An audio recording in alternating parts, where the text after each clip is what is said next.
जिस कौम की बच्चियां नाच गाने को अपना शियार और शौक बना लें, उनकी नस्ल से अब खालिद बिन वलीद नहीं पैदा हो सकते, नाचने वाले ही पैदा होंगे।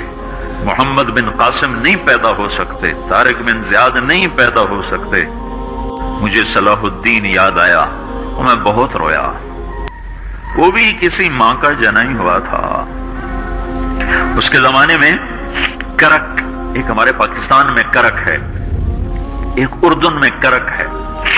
ऊंची पहाड़ी पर वो शहर है और बड़ा दुश्वार किला है। उस पर एक हुक्मरान था ईसा, उसका नाम था रिजनाल्ड।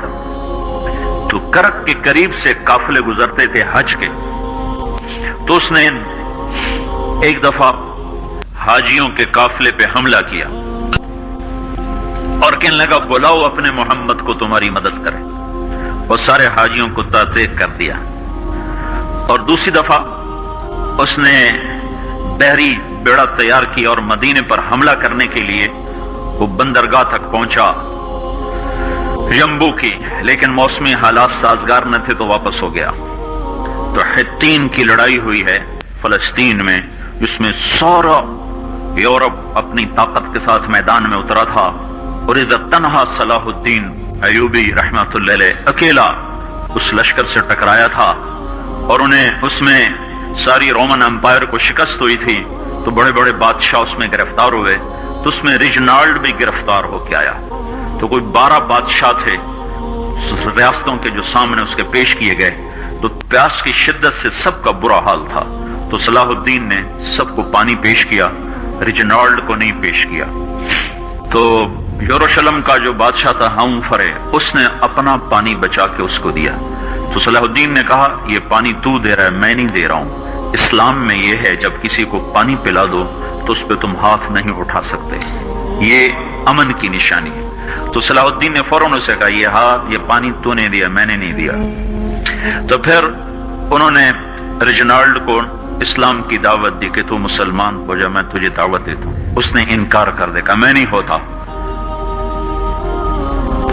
तो उन्होंने कहा मैंने तेरे कत्ल की 2 दफा कसम खाई थी। एक जब तू मदीने पे हमला आवर हुआ था तो मैंने कसम खाई थी मैं तुझे अपने हाथों से कत्ल करूंगा, और दूसरी दफा जब तुमने हाजियों पे हमला करके कहा था बुलाओ मोहम्मद को, तो मैंने कसम खाई थी कि मुझे अल्लाह ने मौका दिया तो मैं अपने हाथ से तेरी गर्दन उड़ाऊंगा। आज मोहम्मद का अदना गुलाम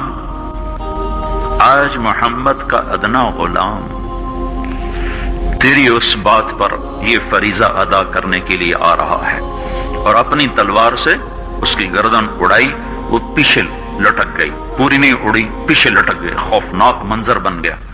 तो सारे बादशाहों पे कपकपी तारी हो गई। तो सलाहुद्दीन फरमाने लगे हमारे मजहब में ये नहीं है, बादशाहों के साथ हम बादशाहों जैसा ही सलूक करते हैं, पर ये हुदूद से आगे चला गया था।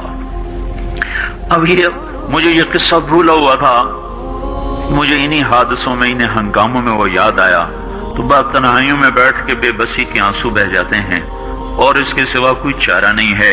हमारी सारी नस्ल मौसीकी में डूब चुकी है। जो बदन सुरताल पे थरकते हों, जो बदन मौसीकी के ऊपर हिलते हों, रक्स में आते हों, उन पे कांटे ही उगेंगे, उन पे सलाहुद्दीन का फूल नहीं उग सकता, उनमें मोहम्मद बिन कासिम के फूल नहीं उग सकते। बांझ हो गई है हमारी नस्ल, और ये यूरोप का शहर है जो चल गया है। हमारी बेबसी है।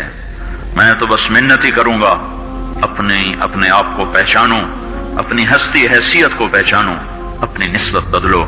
तुम्हारी निस्बत यूरोप के साथ होके अगर मौत आई बेकीमत हो जाएंगे। अगर मदीने वाले की निस्बत मिल गई तो हज़रत फातिमा के दाएं बाएं तुम्हें भी खड़ा कर दिया जाएगा, हज़रत खदीजा के दाएं बाएं तुम्हें भी खड़ा कर दिया जाएगा। ये चंद दिन हैं, सब्र कर लो, घुट घुट के मर जाना ही बेटियों की रिवायत है। मशरिक की बेटी, उसने घुट घुट के मरना ही सीखा है। हाँ, ये आजादी, ये आवारगी, ये मगरिब की औरत का खासा है। और 18वीं सदी तक मगरिब में भी कोई औरत ऐसे नंगी न थी, और घर की जिंदगी थी। इस वीडियो को शेयर करें और मजीद वीडियोस के लिए हमारे चैनल को सब्सक्राइब करें। शुक्रिया।